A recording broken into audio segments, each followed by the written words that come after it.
Hello everyone, as you all know, this is Niharika Tiwari. So guys, we are back with another video related to series of business management and in this part we are going to cover next topic. So आप सोच रहे होंगे कि setup कुछ ऐसा क्यों है, तो क्योंकि अगर आपने ये सीरीज कंटिन्यूसली देखी होगी तो इस रूप में देखने के बाद आप समझ गए होगे कि क्यों होता है, लेकिन मैं हर पार्ट में इसलिए बता रही हूँ क्योंकि लोगों को लग रहा होगा कि ये क्या है, ऐसा क्यों है स्ट्रक्चर, मतलब कि लाइट इतनी डिम क्यों है ये, क्योंकि कंस्ट्रक्शन वर्क चल रहा है और मैं जहाँ से शूट कर रही हूँ वहाँ पे ना कुछ ज़्यादा प्रॉपर नहीं, ना लाइट ना पंखा, सो आपको सब मैनेज करना पड़ेगा। ठीक है, so without any further delay let's start this video. So guys, आज हम जिस टॉपिक को लेकर डिस्कस करेंगे वो है आपका इंपॉर्टेंस ऑफ ऑर्गेनाइजिंग की इंपॉर्टेंस क्या है। देखिए, हमने इससे पहले ऑर्गेनाइजिंग समझ लिया अच्छे से।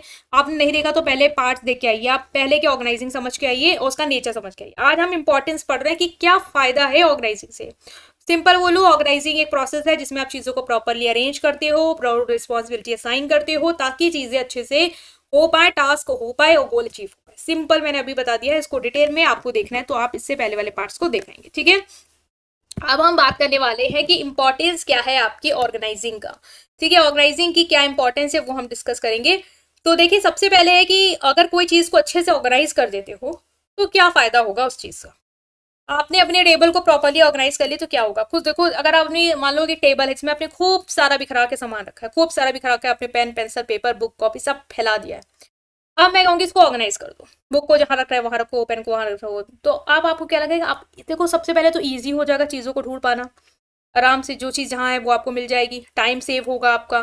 प्रॉपरली सबको सब कुछ पता है, मतलब प्रॉपरली सबको आपको सब कुछ पता है कि ये चीज ये कहाँ है, वो चीज कहाँ है। तो कुछ ये फायदा हो रहा है, प्रॉपरली आप उस चीज को अच्छे से यूज कर पाओगे, टाइम पे मिल जाएगी तो ऑफकोर्स उसका प्रॉपर यूज हो पाएगा। तो ये तो मैंने एक जिंदगी से रिलेटेड एग्जाम्पल लिया। इसी तरीके से ऑर्गेनाइजिंग में क्या होता है, जब लोगों को पता है कि किसकी क्या ड्यूटी है, किसकी क्या जिम्मेदारी है, किसकी कितनी पावर है, कौन बॉस है, कौन उसके अंडर काम कर रहा है, चीजें कहाँ है, लोग कहाँ है, डेस्क कहाँ है, सब कहाँ है, रिसोर्स कहाँ है, सब पता है आपको। तो क्या फायदा है, पहला है रिसोर्स का यूटिलाइजेशन अच्छे से हो जाएगा।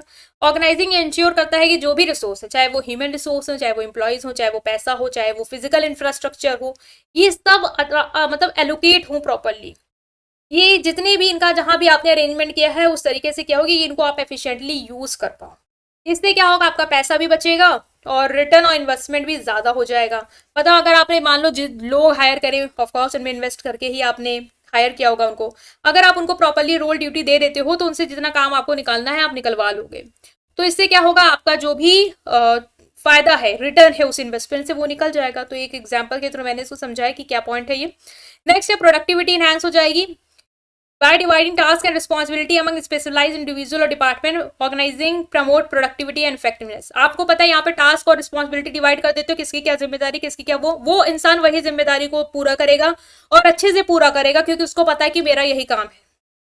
इससे क्या होगा, इसकी प्रोडक्टिविटी बढ़ेगी, वो फोकस कर पाएगा एक्सपर्टीज के एरिया में, leading to higher quality output and fast task completion. वो वही टास्क करेगा जो उसको दिया गया है। इससे क्या होगा, वो उसमें वो एक्सपर्ट बनता जाएगा, हायर क्वालिटी आएगी भाई। जो एक्सपर्ट बन जाएगा वो अच्छा ही तो प्रोड्यूस करेगा और टास्क भी आराम से जल्दी हो जाएगा क्योंकि वो उस पर एक्सपर्ट हो गया। नेक्स्ट है कि clear role and responsibility. Organise जो आपने रोल रिस्पॉन्सिबिलिटी सबको बता दी, किसकी क्या जिम्मेदारी, किसकी क्या नहीं है।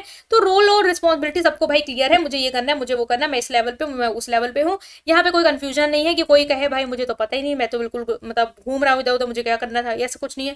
डुप्लीकेशन ऑफ एफर्ट्स नहीं होंगे कि मैं कह दूँ अच्छा तुम्हें भी काम करना था, अरे ये तो मैंने कर दिया। भाई तो अब हमें तो रोल पता है ना क्या क्या है, तो अब डुप्लीकेशन तो होगा नहीं कि मैं भी वही कर दूं जो आप कर रहे हैं, ऐसा तो होगा नहीं। ड्यूटीज हमको समझ में आएंगी, तो ये फायदा है। Improve coordination. ऑर्गेनाइजिंग देखो कोऑर्डिनेशन इंप्रूव कर देता है, लोग आपस में एक दूसरे के साथ कोऑर्डिनेट करके काम करते हैं। रोल रिस्पॉन्सिबिलिटी आपने असाइन कर दी, जब role responsibility reporting relationship clearly define होते हैं, ये ईजियर हो जाता है टीम और डिपार्टमेंट के साथ कि एक साथ कोलैबोरेट कर पाए, इन्फॉर्मेशन शेयर कर पाए और एक साथ काम कर पाए कॉमन गोल के टुवर्ड। मतलब कि कोऑर्डिनेशन कैसे होगा, सबको रोल रिस्पॉन्सिबिलिटी क्लियर है तो इससे क्या होगा, सबके बीच में अच्छा रिलेशन हो जाएगा कि मैं आपको रिपोर्ट कर रही हूँ टाइम पे, आप मुझे रिपोर्ट कर रहे हैं टाइम पे, हम इन्फॉर्मेशन शेयर कर रहे हैं जो भी टास्क या प्रोजेक्ट हमारा। इससे क्या होगा, हम एक साथ काम करेंगे और गोल अचीव हो जाएगा। Faster decision making. एक well organise structure of an decision making streams process. It clarify who has the authority to make a specific decision, reducing delays and bottleneck in the decision making chain। देखो मैंने यहाँ पे थोड़ा सा streamline, आप सोच रहे हो क्या बोल दिया। लेकिन देखिए इसका मतलब क्या है, इसका मतलब है कि जो ऑर्गेनाइजिंग होता है ना, वो बता देता है कि किसकी क्या पावर है। अब जिसकी जो पावर है वो डिसीजन ले पाएगा, उसको इतनी हमने अथॉरिटी दे दी कि आपको मान लो कोई दिक्कत आती है काम में, आपके पास इतनी पावर है कि आप इससे रिलेटेड डिसीजन ले सकते हो। तो अब डिले तो होगा नहीं कि मान लो कि मैं सोचूं मैं किससे पूछूं किससे नहीं पूछूं, मुझे पता है ना मेरे पास पावर है, मैं डिसीजन ले लूंगी तुरंत। तो इससे क्या होगा, डिसीजन मेकिंग फास्ट हो जाएगी। अकाउंटेबिलिटी देखिए, आप ऑर्गेनाइजिंग में अकाउंटेबिलिटी डाल देते हो, मतलब organising assign responsibility for specific task and outcome. This accountability ensure that individual and team are answerable for their performance. Accountability मतलब होता है कि मतलब आप जिम्मेदार हो अपनी परफॉर्मेंस के लिए। ऑर्गेनाइजिंग क्या करता है, जिम्मेदारी दे देता है अलग अलग टास्क की अलग अलग लोगों को कि आपका ये काम है, आपकी ये जिम्मेदारी है। और अकाउंटेबिलिटी क्या इंश्योर करती है कि वो इंसान उस जिम्मेदारी को पूरा करे, उसके लिए जवाब दे, जिससे क्या होगा, कमिटमेंट और प्रोडक्टिविटी बढ़ जाती है। अब मान लो मैंने आपको कोई टास्क दिया, मैंने आपको कोई रिस्पॉन्सिबिलिटी दी, तो अगर आप वो पूरा करते हो या नहीं करते हो उसकी जवाबदेही आपकी होगी। आपको मुझे जवाब देना होगा कि क्यों नहीं पूरा हुआ या क्यों पूरा हुआ वो। तो आप अकाउंटेबिलिटी भी डाल देते हो कि आप नहीं करते हो तो आप इसके लिए जिम्मेदार हो गए, आपका ये लॉस होगा। तो कमिटमेंट आ जाती है, लोग फिर कमिटेड हो जाते हैं, नहीं हमें करना है। एडॉप्टेबिलिटी एंड फ्लेक्सिबिलिटी हमने इससे पहले वाले नेचर में भी देखा था कि फ्लेक्सिबिलिटी ऑर्गेनाइजिंग देती है। इसका मतलब कि कोई भी बिजनेस में इन्वायरमेंट में चेंज आ रहा है, लाइक कस्टमर की नीड चेंज हो रही है, गवर्नमेंट की पॉलिसीज चेंज हो रही है, तो हमें स्ट्रक्चर ऐसा डिजाइन करना है कि हम उस हिसाब से अपने स्ट्रक्चर को बदल दें। ठीक है, चेंज कर दें, हम इतनी क्षमता हमारे ऑर्गेनाइजिंग स्ट्रक्चर में हो कि हम कोई भी चेंजेस हमें लाना है तो हम वो ला पाए। कम्युनिकेशन इफेक्टिव होता है, मतलब कि clear line of authority reporting facilitate effective communication within the organisation. जब आपको पता है किसको आपको रिपोर्ट करना है, किसको आप, कौन आपका बॉस है, कौन आपका एम्प्लॉयज है, किसको कहाँ पे गाइडेंस लेने जाना है, तो इससे क्या होगा, मिसअंडरस्टैंडिंग नहीं होंगी और कम्युनिकेशन इफेक्टिव होगा, लोग आपस में एक दूसरे से बातचीत करके काम को सही से कर लेंगे। ठीक है, तो ये हमने डिस्कस कर लिया है गाइस। आई होप कि आपको समझ में आया है। स्टिल कोई भी डाउट है अगर आपको, उसे कमेंट सेक्शन में जरूर पूछेंगे। वीडियो को प्लीज लाइक कर देंगे, चैनल को सब्सक्राइब कर देंगे। Thank you.